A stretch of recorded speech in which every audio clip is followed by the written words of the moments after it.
se po takohemi edhe këtë mërkur bashk për t'jellë një energji vere të papërshkrueshme në shtëpitë e gjithë secilit, e që po besoj keni më u kënaq bashk si çdo episod tjetër që jemi kënaqur që kemi shiu çdo bisedë, çdo mysafir tonë të veçantë, çdo personazh kreativ, kështu që ka sjellë gjithmonë era verë.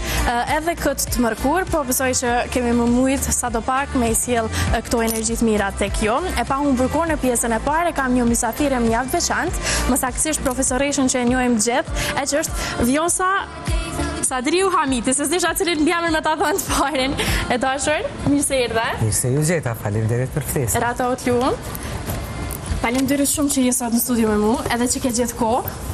Faleminderit juve për ftesën. Si e gjatë kësaj kohë, gjatë kësaj vere, le themi, kështu jena këgja ka fundi tash. Po, tash është fundi verës, ne veç filluam provimet prej tanës, kështu që një farë kthimi në rutinën e punës që e kem gjatë tanë vitit, veç filloj, muna më thamë prej tanës, edhe pse në fakultetin e filologjisë, këto 2 javë si që keni raportuar dhe televizioni juj, ne kemi qenë edhe me seminarin e gjuhës dhe kulturës Shqipe, ku kemi prit shumë pjesëmarrës që kanë ardhur të rinë nga gjitha anët e botës për ta mësuar Shqipen. Unë për veti kam pas 2 komtesa, kështu që ka qenë një verë bukur e nxehtë, mirë po edhe bukur kam qenë bukur e angazhuar këto javë. E angazhuar, je person i verës, Vjos? Unë e du verën shumë, por kjo nxehti pak e ka tepru këtë javën e fundit, për shkak sigurisht groja globale, për tani ne si njerëzimi e ka kuptu se çka do të thotë groja globale, kur për shembull para 10-15-20 vitesh falnin u bënin protesta e kështu me radhë, më ta thonë drejtën nuk e kemi kuptu, mirë po sidomos kjo verë ka qenë diçka e jashtëzakonshme me temperatura shumë të larta. Kështu jam tipi verës sepse du më dalë jashtë, e du diellin, e du ujin, e kështë më radhë. Ju pëlqen, me pak fjallë. Po ndalemi pikërisht tek ngjarjet që po ndodhin në fakt kohëve të fundit, edhe që Kosova po përballet me kronika të zeza, e ngjarje të rënda. Kur i lexoni ju si keni po ju vetë si? Për mua si grua është tepër e dhëmshme, sidomos kjo javë ishte trondice me këtë grunë shtatzane që u vra, madje edhe 2 shpirta u vran. Problemi është që ne si shoqni nuk po jem të gatshëm të përpunojmë traumat cilat i kem dhe po vije shumë shpesh të tronditje si kur kjo lajmi javës së kaluar. Është edhe dhëmshme sepse janë my 2 shpirta, edhe kjo është gruaja 2 shtatzane me aq sa mbaj mend, njëra ishte para disa vitesh në spitali, kurse kjo në shtëpi është për mua tejet e dhëmshme, edhe ne si shoqni akoma nuk pedim se ndoshta njerëzit edhe kanë trauma të ndryshme që do të punohet edhe ma shumë me tas, domethënë institucionet tona do duheshin të ishin ma përgjegjëse ndaj shoqnisë, që kjo e fatkeqësisht kjo tani po reflektohet tek një farë alarmimi po është kur po ndodh diçka, por fatkeqësisht ai tani po shuhet, nuk po vazhdohet me atë trendin e vedisimit. Atëherë, me gjithë këto ngjarje të rënda, me gjithë këto raste të rënda e të zeza, juve ku mendoni se po burën shqetësimi më i madh për juve personalisht? Për mua personalisht sigurisht është gjendja politike momentane, që 2 vite ne faktikisht jemi me ushtrues detyre.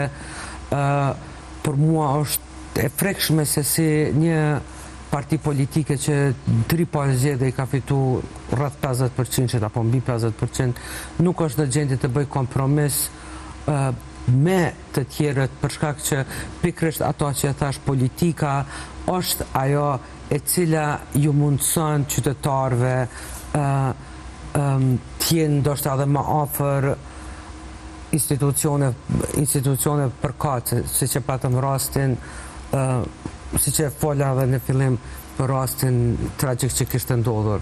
Domethënë, politika do tjetë nuk ka kriju atë shumë probleme sa që gajlet e njerëzve, shqecimet e njerëzve fatkeqësisht po dalin rënd 10. Atëherë, e dim që ju kemi pa këgjo shpesh profesoresë kështu në media edhe keni diskutu tema ndryshme, pashtu edhe politike. Cili mendon që është ngërçi kështu që mendon që duhet me u zgjidhë më shpejti ose mënyra më e duhur në politikë për momentin? Këto pothuaj se 2 vite u ban, Kosova është, siç thash, me ushtrus detyre.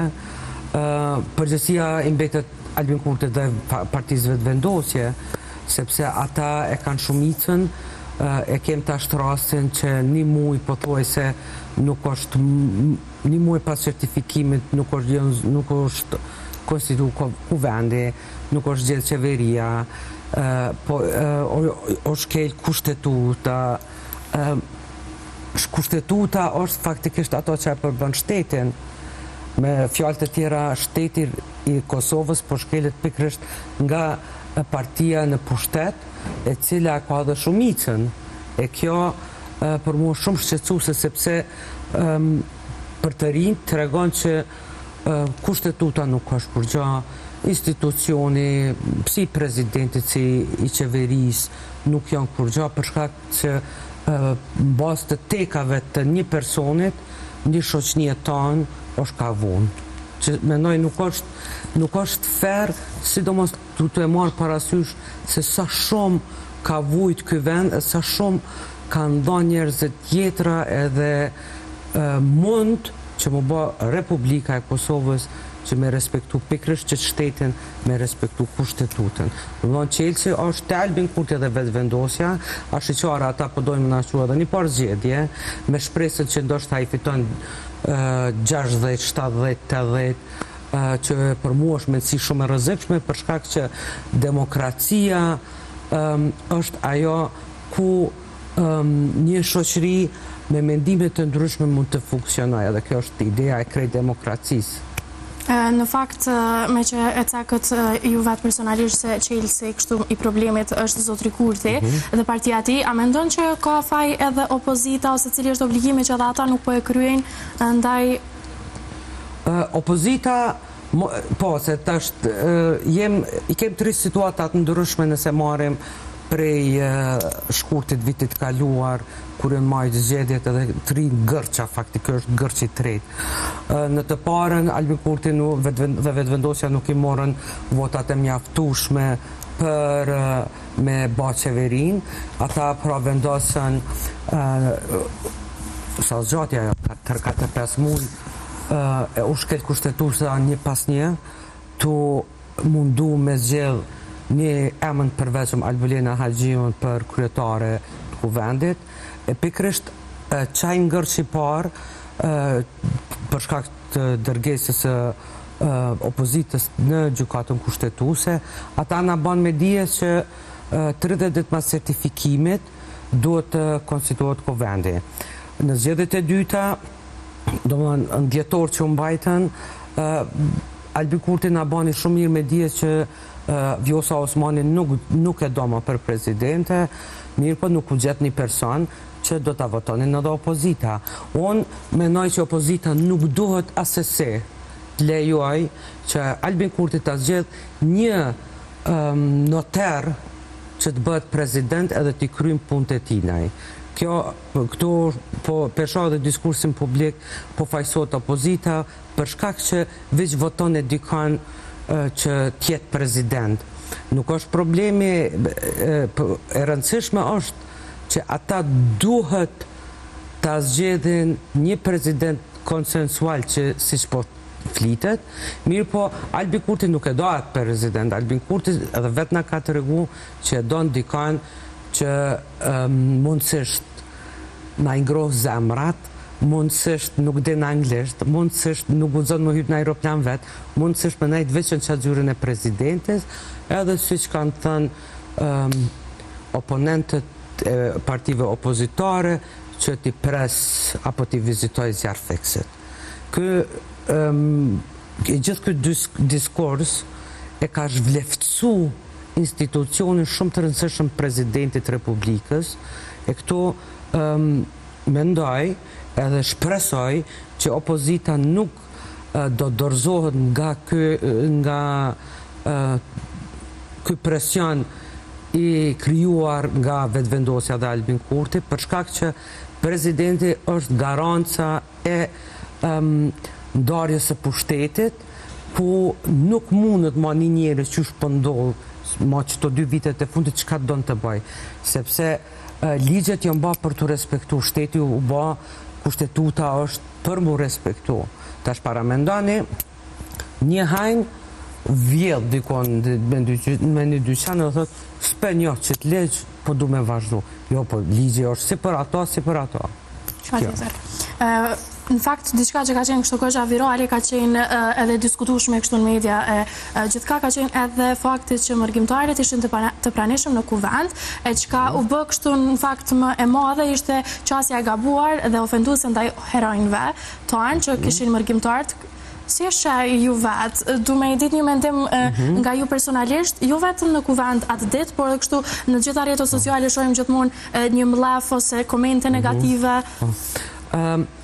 Kjo është një punë që ka nis Albin Kurti me vetëvendosjen, pothuajse një dekadë më herët, me manifestën 52 faqeshe ku tregon se si duhet të bisedohet me njerëz, me shtresat ndryshme të shoqënisë, ka ndihmu propaganda e tyre, fatbarësisht u zbulu këto muajt e fundit me lule gjelat e shumë që janë, fatkeqësisht kjo narrativa e tyre po bartet edhe në për studio televizive ku kinse apo pseudo-analist apo pseudo-profesor mundohen të arsyetojnë një diçka që është totalisht e paarsyeshme. Ato pamje të shëmtuara që i pam në kuvendin e Republikës Kosovës, sidomos me grupin e dytë që hynë aty, e tregojnë një shtresë me cilën Albin Kurti, siç thash, ka filluar të punojë më shumë se një dekadë.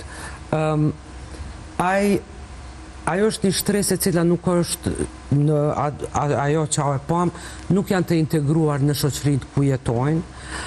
Fatkeqësisht ata jo me bindur që kur nuk kanë qenë as në parlamentin e shtetit ku jetojnë.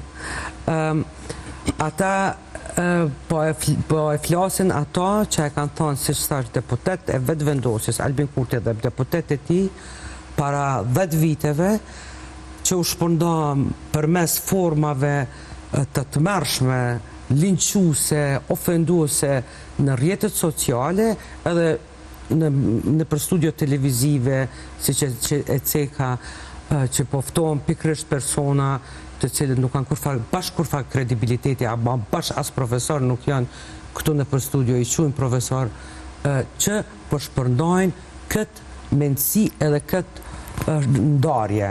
Domethënë, i gjithë këtë diskursi që përdorin këta, nuk është që bëhet sot për nesër, po për shumicën e fjalive që i thonin ata, i kanë thonë o në kuvendin e Republikës Kosovës, o kriminal, o tradhtor, o hajn, o i kanë thonë edhe vetë prej Albin Kurtit e të poshtë. Po thotë që zotri Kurti i ka mësuar se të paktën kanë diku në qasjen që kanë mërgjimtarët me këtë mbledhje?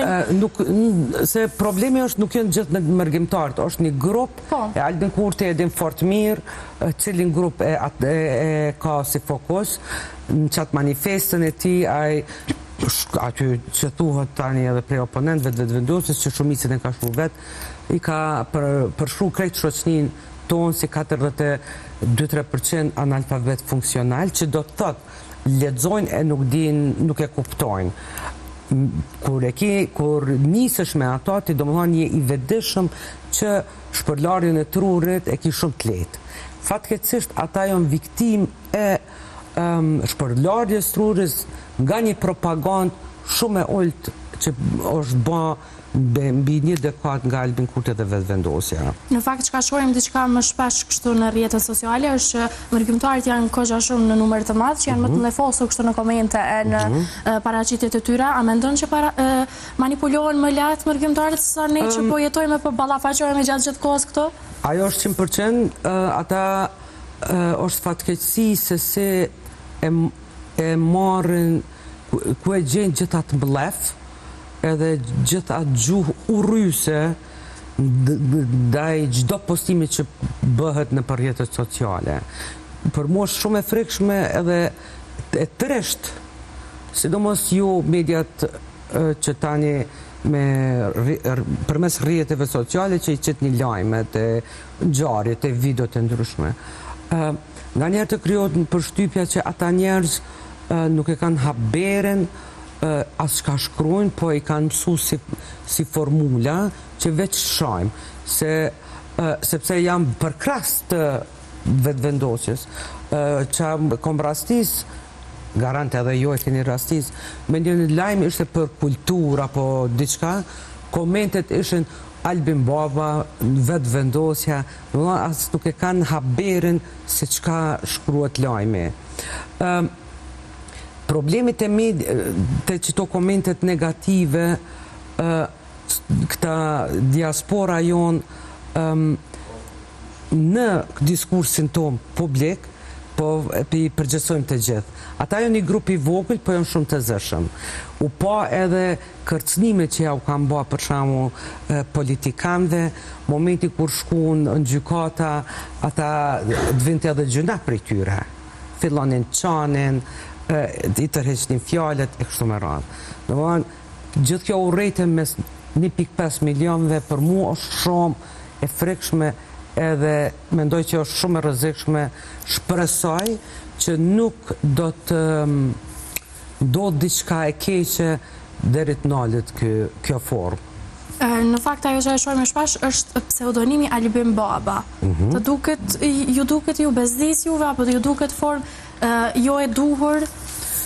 Albin Baba është një emërtim të cilën sigurisht këta vetëvendosja vetë e kanë ba, sepse si që përshruat nga njëherë vetëvendosja, sidomos nga ish antarët e vetëvendosjes që kanë dalë, është një farë lloj sekte edhe Baba është kryesori. Është për mu një nivel, është ajo një burr plak që i thot Albinit Bab, ai ka probleme më të mëdha, domethënë unë mendoj që çaj person do duhet shkoj me ndonjë institucion tjetër shëndetësor të konsultohet pse e ndin ai që një më i ri mund të jetë Baba. Kjo problemi i emërtimit si Bab është më, nëse mirët historia, sistemet të ndryshme autoritare, apo edhe të sektet, domethënë është pikërisht glorifikohet një person, po demokracia nuk glorifikon vetëm një person. Ne kemi pasur në historinë tonë atin themeltar Ibrahim Rugova, i kemi pas Hashim Thaqin e shumë të tjerë, kur ata nuk janë quajtur Bab. Okej, në fakt unë këtu dashta me ndalë, nuk po flasim vetëm për aktualitetin, por edhe për historinë politike në Kosovë. Cili është një politikan cilin e keni kështu të preferuar që ka qenë ideal për institucionet edhe për politikën e Kosovës, historikisht? Dhe pse? Po, sigurisht. Për mua është Ibrahim Rugova, ati themeltari i këtij shtetit, ideatori i këtij shtetit, është për mua politikani më vizionar në shekullin e fundit. Arsyeja është shumë e thjeshtë. Ai ka qenë aq vizionar edhe u mundu, paramendoni vitet e 90-ta e ka udhëheq një Kosovë ku as nuk ka pas polici, kanë qenë policia e uzurpatorit sërb. Kemi pas dhunë, kam rri që njerëzit të kenë empati ndaj njëri tjetrit, të ndihmojnë njëri tjetrit, ta duan ta nëse se kanë dashur, e kanë respektu njëri tjetrin, domethënë ka shpërnda mirësi me një situatë ku mbijetesa ka qenë për neve çështje ditësh. Më kujtohet se unë kam punuar edhe në Çek, më kujtohet kur Ibrahim Rugova kur e pat përmend autostradën Prishtinë-Dorës, disa gazetar në Kosovë, të më thonë kjo ka qenë 94, 95 dikon, kam bë hajgare, s'kam besu. Mirë po, do më thonë, kjo ka qenë vizione i ti që bashkimi mund bëhet edhe kur dërtohen rrugët, kur dërtohen urat. Pyetja tjetra, për shembull, që kur ka kërku Ibrahim Rugova që të ketë një protektorat ndërkombëtar si fazë kalimtare drejt të pavarësimi i Kosovës, besom ne as të huajt, as diplomatët e lene ma mediat nuk kanë besu që kjo mund të bëhet realitet. Edhe fatbarësisht ajo ndodhi. Politika sot kuptohet krejt ndryshe nga politikantë e mahershëm. Sepse, po dom, Ibrahim Rugova është i pari se ai, edhe si që tregon edhe historia, ka qenë i vetmi që ka qenë vizionar për një shtet, ka qenë sepse e ka ditë që shtetit i nevojitet himni, shtetit i nevojitet flamuri, edhe pse as himni, as flamuri të cilët i pat propozu Ibrahim Rugova nuk janë, mirë po janë këta është flamuri Kosovës, himni Kosovës, të cilin e respektoj dhe dua sigurisht si ato Dardanis. Po kur jemi kështu tek aktualiteti, janë pikërisht krerët e UÇK-s që janë gjendë në Hag, edhe që tani në Kosovë është një iniciativë e re, Kosova pret që po numërohen ditët e mbrapsht për kthimin e tyre.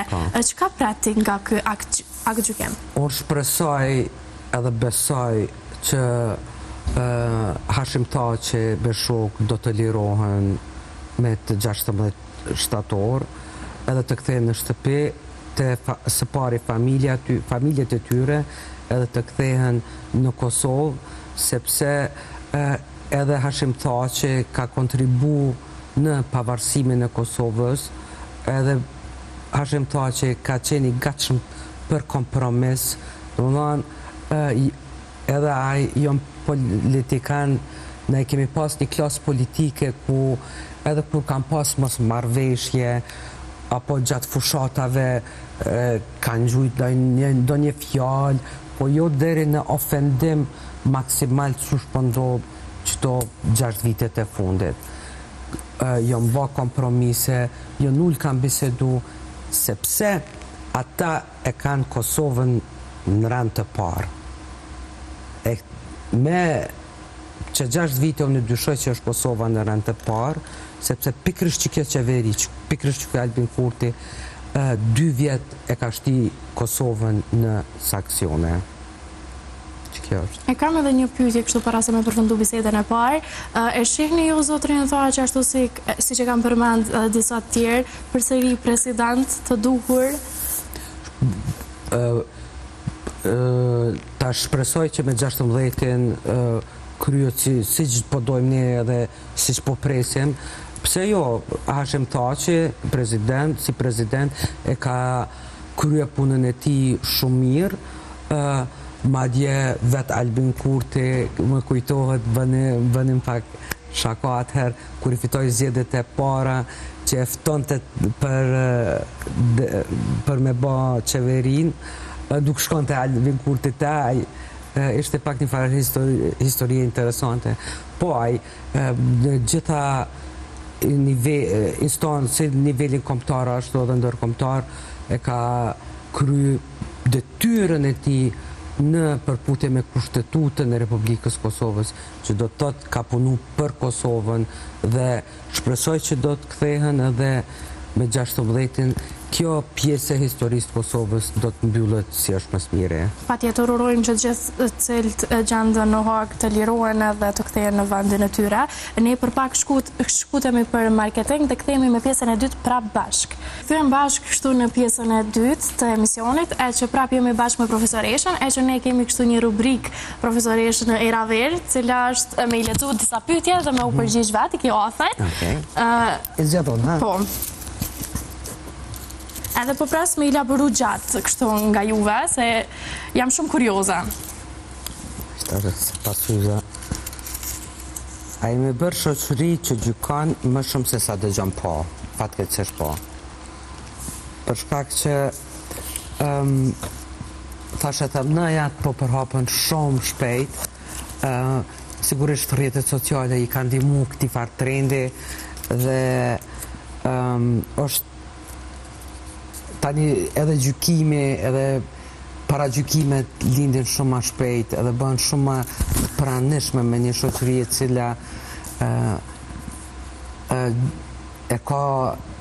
nuk e ka pas, po e ka tashti, sidomos çdo 10 vitet e fundit në qef gjykimin ndaj gjithë shkafës.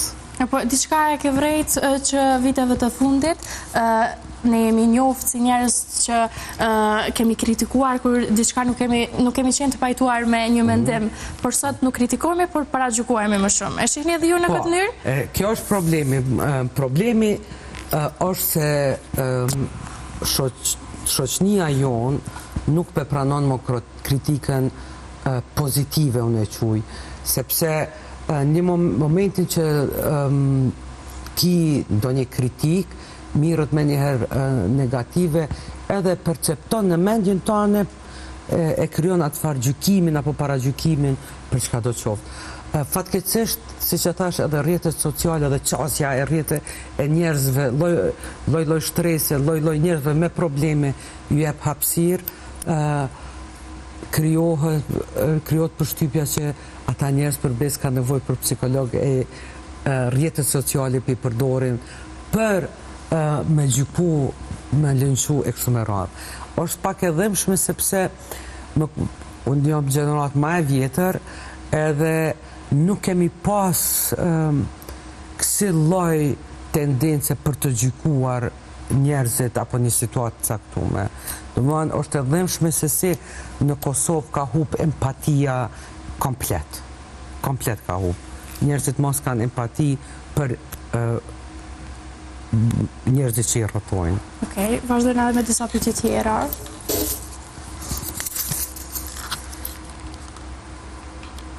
A keni problem me gratë që janë të forta dhe të zëshme? Jo, kur.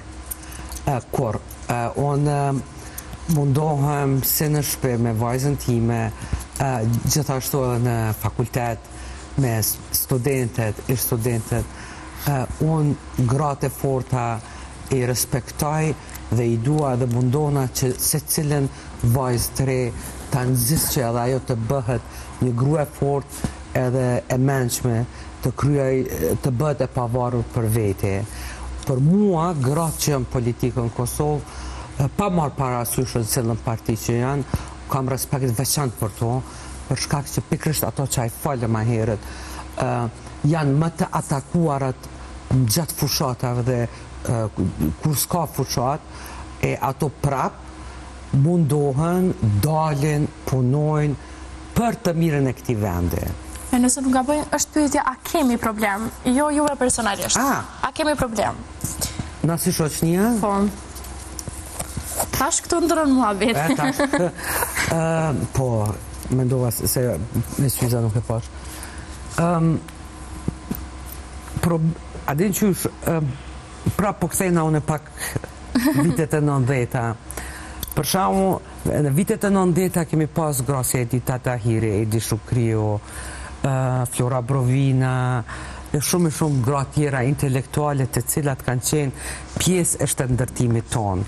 Ato kanë qenë pjesë e shtetëndërtimit e çatyre grupacioneve, pjesë e Republikës së parë të Kosovës, jo me kvotë, por për shkak që kanë qenë të zonja të forta dhe ekspertë në fushat e tyre.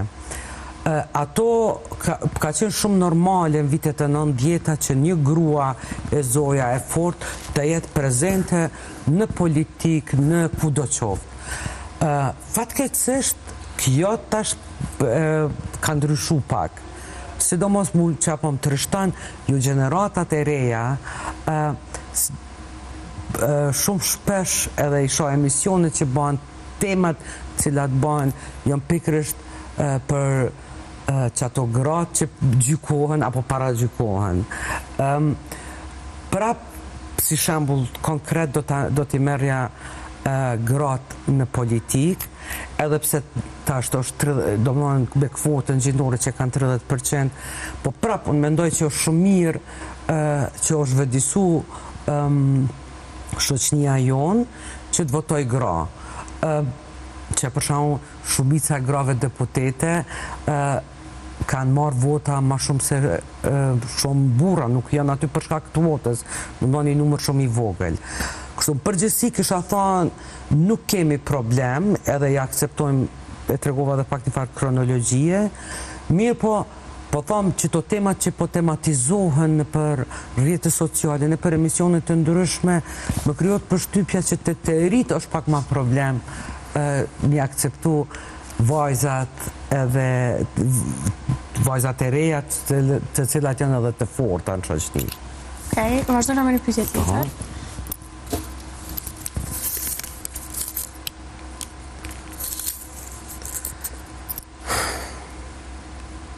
A është varfëria vetëm problem ekonomik apo edhe problem i dinjitetit?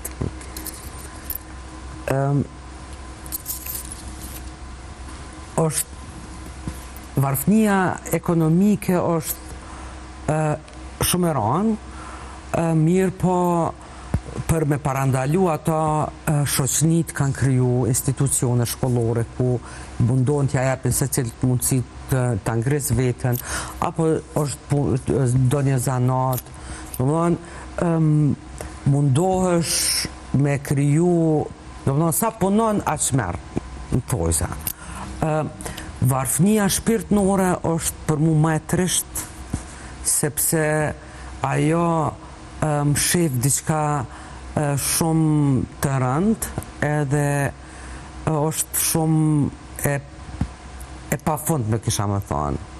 Kurse varfënia ekonomike është diçka që shihet, mund të ndihmohet, mund të intervenohet, kurse të kjo tjetra fatkeqësisht jo. Është varfënia shpirtnore është për mu shumë më e rëndë edhe më e rrezikshme për vetë personin edhe për rrethin e tij apo për shoqërinë. Në ditët që jetojmë sot, cila mendon nga syriot perspektiv që është më aktive, varfëria ekonomike apo kjo shpirtërore? Shpirtërore. Pse mendon? Se me gjithë qëto mlefet që po shprehen, ndoshta kem tash të qasje ma shumë në rrjetet sociale, në media, ajo ty tregon sa të varfën janë këta njerëz, se vetëm një shpirt i varfën që është mundet me pas qaq mlef ndaj dikuj tjetër. Kjo është, kështu unë e perceptoj si formë, se nuk mundet një person se shpesh talemi, ne kemi ditë me jetu dhe me shumë pak. Vitet e 90-a kemi pas shumë pak, po thuaj se kemi qenë gjithë barabartë. Ekonomikisht kemi qenë shumë atë varfëm se sa sot. Mirë po shpirtnisht kemi qenë shumë atë pasur. Kemi qenë pasur sepse kemi ndihmu njëri tjetrin, kemi pas empati ndaj njëri tjetrit, kemi besu në diçka më të madhe e kështu me radhë. Sot është një farë përmbysje e krejt atyre vlerave që i kemi pas ne ma gjenerata jonë me këto generatat e reja. Domethënë që kjo është. Pajtona plotësisht. I kemi edhe disa pyetje kështu që me i përfundu. Vazhdojnë me tjetrën, ta shohim çka ka. Përshruja me fjalë Albin Kurti, nëse do të kishit përballë tani çfarë do t'i thoje. Unë gjatë karrierës time kam punuar edhe me media gjermane, për një kohë të gjatë kam qenë edhe si stringer i ARD-s radios dhe kam pas intervista disa herë me Albinin.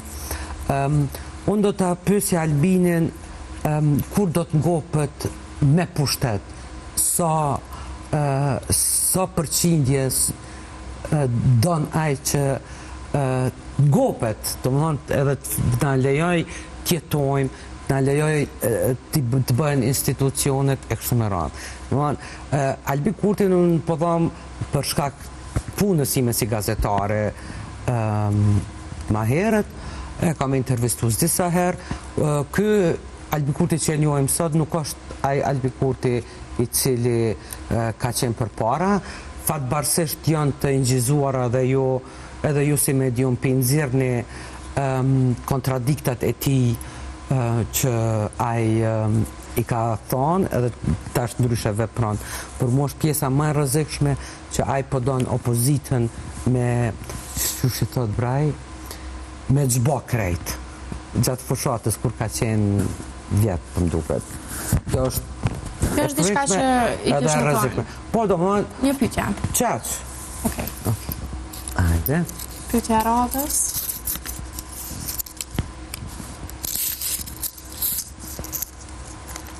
Po, pse në shoqërinë tonë suksesi shpesh shoqërohet me zili? Kjo është një temë me cilën e bisedoj edhe me mikeshat e mia, me fëmijët e mi, madje edhe me student, sepse është pak e dhëmshme se si nuk i gëzohemi suksesit tjetër që e kemi përballë, o në punë, o në shkollë, o kudo qoftë. Një xhelozi e mirë është ndihmon edhe ti më ngrit më shumë.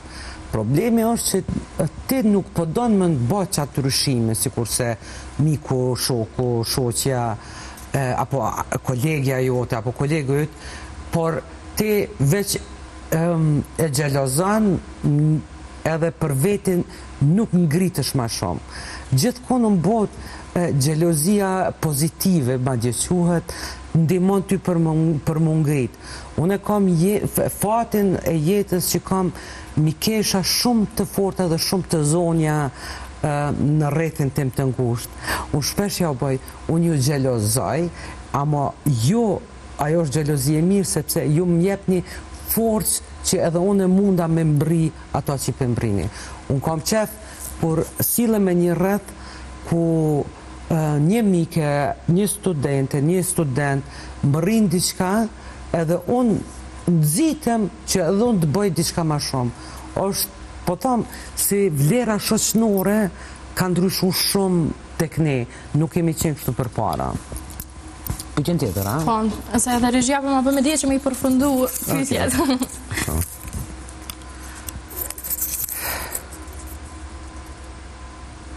Apo e humbim aftësinë për të mos u pajtuar me njëri tjetrin. Si shoqëri po mendona?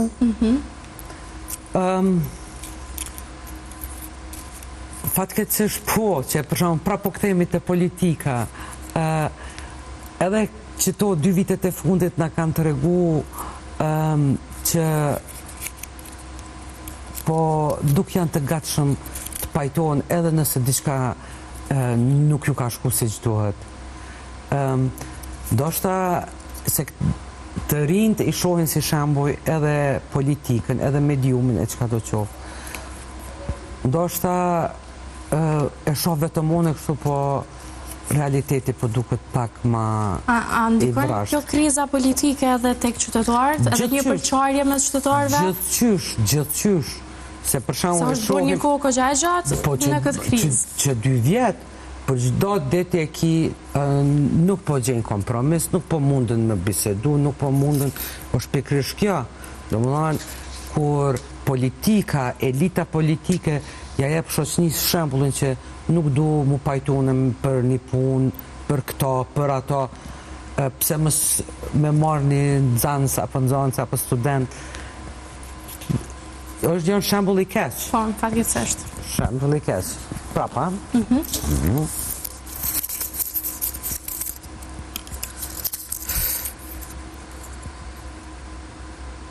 Pse njerëzit tregojnë më shumë ndaj një skandali se sa ndaj një problemi real? Reagojnë. Sepse skandali është ma lehtë kur reagojnë ndaj një skandali është ma letjesh pjesë e shumicës, kisha me thonë. Okej. Po, është ma shpejt. A, po mendojnë që kjo prodhon ma shumë senzacion, ma shumë... Po, që për shumë e marim veç rjetët sociale, apo një lajmë që të një. Nëse është një lajmë ma tragjik, komentet janë pa fundme. Kur i pët një lajmë për një ngjarje kulturore, apo për një ligjërat, diçka s'ka as kur farë reagimi fatkeqësisht. A ndikon ndoshta kjo edhe në rastet shumë ekstravagante që ndodhen në viteve të fundit në vendin tonë dhe tek njerëzit është kriju që gjithmonë ndojnë me ndëgju një dinamikë dhe jo gjëra më normale kështu në vend. Jo, se asë një shoqni s'ka qef mu ataku. Jo qef, po gjithmonë ato lajmet më të klikuara, ato bisedat që më shumë t'i bëhen edhe në kafe edhe në vendet ndryshme janë sidomos këto ngjarjet më të rënda ose më dinamike që kanë ndodhur në vendin tonë. Po ato se cilën shoqni diskuton kur do diçka e rëndë. Mirë, po këto po ta marrin shumë kohën edhe po bëhen temë diskutimi. Edhe pse ti për shembull nuk do me qenë pjesë e asaj, do më thonë po ndikosh edhe për rrjetet që mu marrë gjithçysh me një skandal që ka për djone. Për shembull Big Brother, për mu, sa të litosh Big Brother, dhunë është me dalë, me hapë rrjetet sociale, portalet, apo me dalë në qytet, se të litën vetëm për ata, për mu është shumë jetë totalisht e kohës. Nuk jeni kështu provë, si format? A i let jetë si format, se gjithë kënë në botë ka, nuk jam me ndalu. Mirë po, kur të bëhet të temë në se cilin medium, në se cilin pëtuj se tavolin, atëherë kjo i kalon edhe limite. Nuk është më normale. Ekziston gjithë kënë në botë, se ata e kam pas para neve, mirë po, nuk bëhet temë ditore. Po, më plot që është e kuptueshme. Po.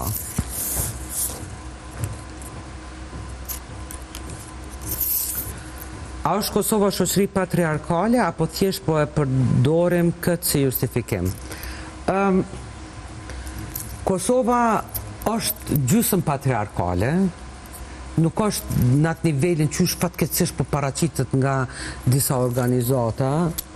Unë nuk mendoj që është ashtu, për shkak që Kosova ka ecë shumë përpara edhe ka gjeneratat e tona kanë kontribu për ndryshim të mendësisë, mentalitetit.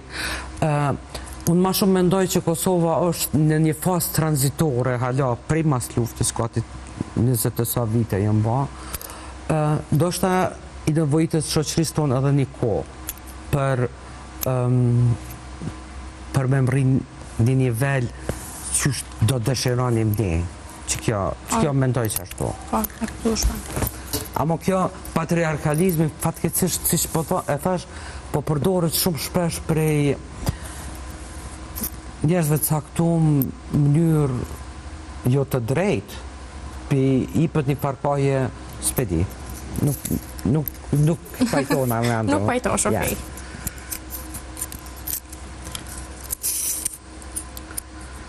Pse suksesi një gruaje ende komentohet ndryshe nga i një burri? Kjo është një çështje globale, kisha me thonë, nuk është vetëm tek ne, sepse gratë kur të brinë, një sukses caktuar është sigurisht shumë më e vështirë se sa për meshkujt. E sidomos kur ato janë nana apo kanë edhe familje, domethënë i 3 fishohet apo 10 fishohet, kisha me thonë, çaj rruga e suksesit. Por është diçka globale, nuk do ta kisha thënë që është vetëm në Kosovë. Megjithatë është e theksuar edhe në vendin tonë. Po, ajo është gjithkohë në botë e ki, domethënë nuk e dallon ato prej Gjermanisë, prej Amerikës. E kem për shembull Mira Murati, ajo e ka shpik AI-n. Por kush përdor, a përmendet ndonjëherë emri i saj? Jo. Domethënë është më shumë përmendën krejt këta tjertë, Zuckerberg, çka janë këta tjertë, edhe pse zbulimi i saj ka shkaktuar revolucion. Mirë po, emri saj shumë pak përmendet, krahasim me të tjerë. E mora vetëm si shembull që me ilustru. Gratë gjithmonë, domethënë është çështë problem global, nuk është vetëm te ne, edhe për që ata refuzoj më thonë që është vetëm tek ne si shoqëni. Është diçka globale, mirë po, mendoj që grave dhe vajza, sidomos vajzave të reja, duhet ju jep edhe më shumë forcë që ato të ecin, punojnë edhe më shumë, bën edhe më të mira. Edhe nëse nuk duar të rokiten. S'ka lidhje, je bën për vete. Aplauzi vjen kur vjen koha. Klodhën pak me sy zana falë profesoresh. Po, s'ka lidhje. Se ofër nuk shto me këto. Pse njerëzit kanë frikë të thonë atë që mendojnë?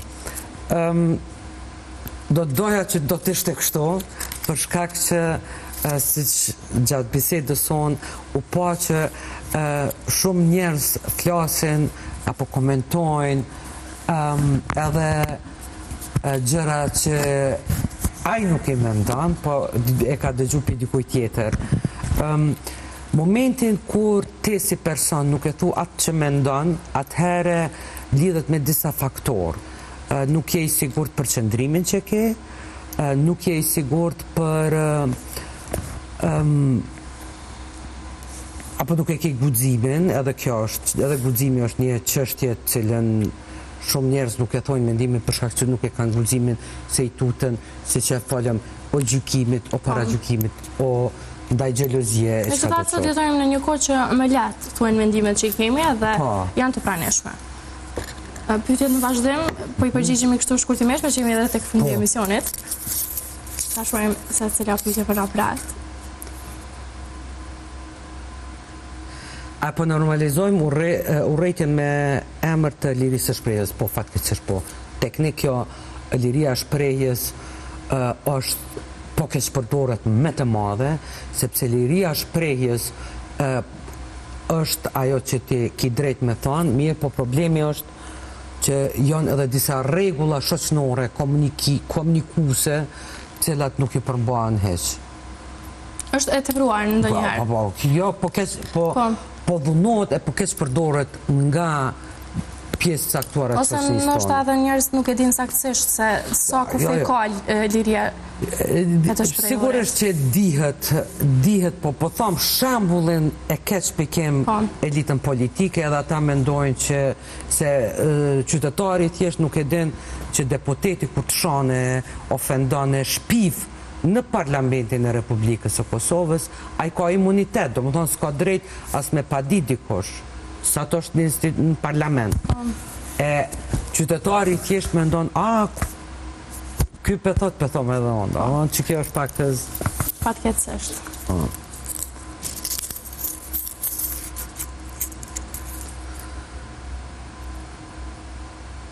A është heshtja përballë padrejtësisë një lloj bashkëfaqësie?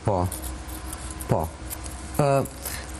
Sikur tash po kthehem prap në historikun e shtetit tonë, sikur në fillim të viteve të 90-ta këta intelektual të kishin heshtur, nuk do të ishim sot shtet. Momentin heshtja është madje edhe pajtim me ato çka po ndodh. Në këtë aspekt heshtja nuk është sipas juve zgjidhja e duhur. Jo, asese nuk bën të heshtim ndaj diçka që është e keqe. Edhe nëse të krijohet përshtypja që je i vetëm, mirë po të keqës duhet mi thonë e keqe, edhe nuk duhet përkrahet. Ta është i përkrahja gjendë për një zemëratat më të reja, po është me like se qka do që, mirë po s'ka lidhje. është shumë letë mu bë pjesë e turrës, s'kem nevoj mu bë pjesë e turrës.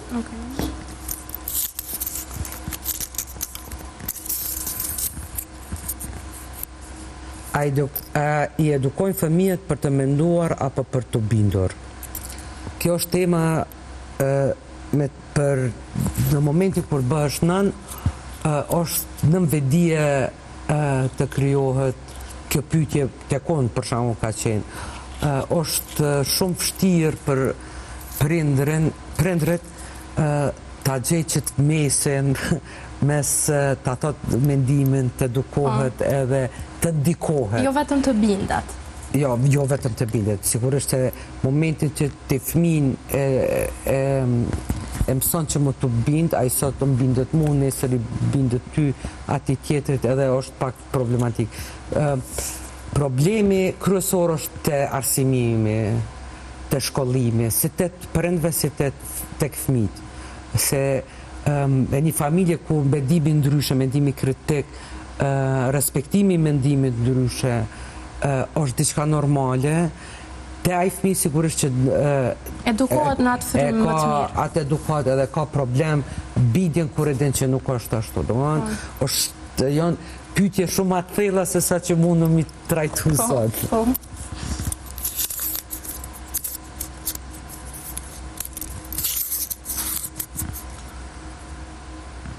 A i trajtojmë ndryshe, a i trajtojmë njerëzit ndryshe kur kanë pushtet. Po, nëse shoqni po ashtë momentin cilën do pozit që dikush në rretin ku jemi ka, vrejet me njëherë ndryshimi qasja ndaj atij personit.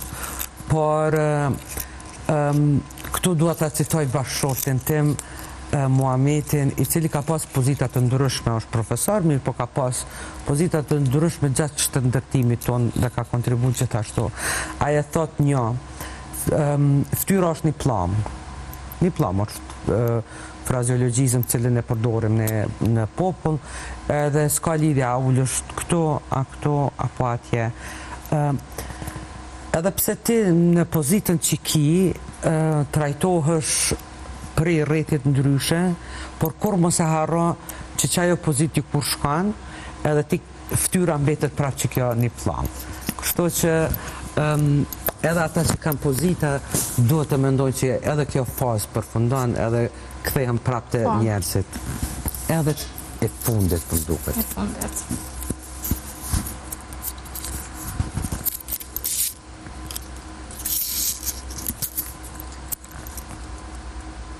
Çfarë na ka bërë rrjetet sociale si shoqëri? Kjo është tema... Çfarë na ka mbosa? Kjo është tema me cilën jam marrë dhe merrem edhe për hulumtimet e mia. Rrjetet sociale kanë pas impakt shumë të madh në ndryshimin e shoqërive. Unë dua ti them sot edhe disa pika që janë... Sërish, më falë për pengesën, dy të karo mikrofoni për duket? E tasht? Mirë. Do doja ti përmendja pikat pozitive. Rrjetet sociale na kanë ndihmu që të jemi në kontakt me njerëz. Rrjetet sociale na kanë ndihmu që sidomos pas pandemisë gjejnë të rinë puna, të rinë në Prishtinë, në Kosovë të punojnë në përbot, kudo në përbot. Rrjetet sociale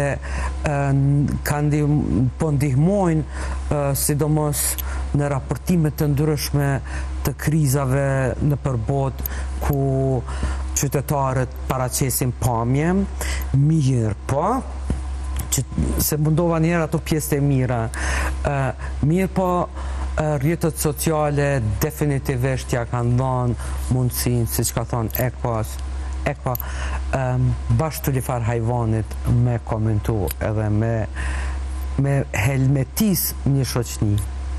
Kjo nuk është e mirë, po mundona dy anë, po nëse me i pa të dy anë, ato negative dhe pozitive.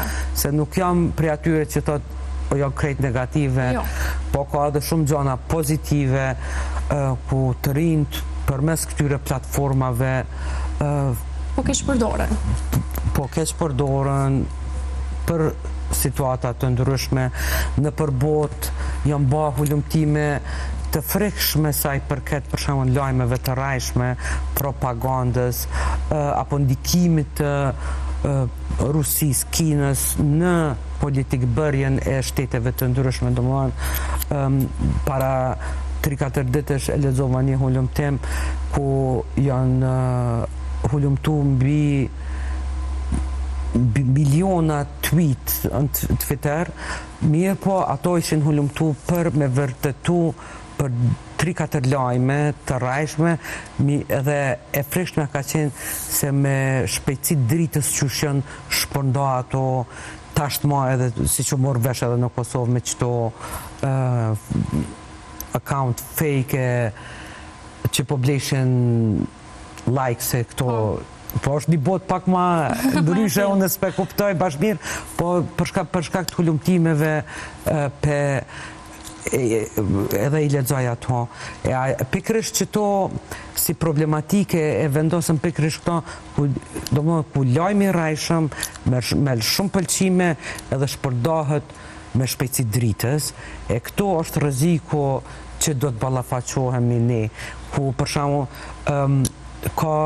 janë mundu mi nda lajmet cilat janë fake edhe cilat janë reale, sidomos të rinjët kanë dështu, nuk kanë mujt me bë dallimin e një lajmi të rajshëm edhe një lajmi të vërtet. Profesoresh, do me të falendëru shumë nga zamra, unë nuk knoqa dhe që juva bisedën, kemi prej kështu gëgjat e imat ndryshme, se gjithmonë nga mendimet e juaja shumë të sinqerta, po besoj që sa do pak kemi mujt me edhonë ndoshta një mesazh të gjitha ata që na shikojnë. Faleminderit shumë edhe njerë. Faleminderit juve për ftesën, ishte kënaqësi, mbasi u fresku pak, ta bëjmë një bisedë pak ma gjatë, për temat të cilat janë të rëndësishme për shoqërinë. Shpresoj që sa do pak të kemi kontribuar me këtë muhabetonin edhe të tjerët.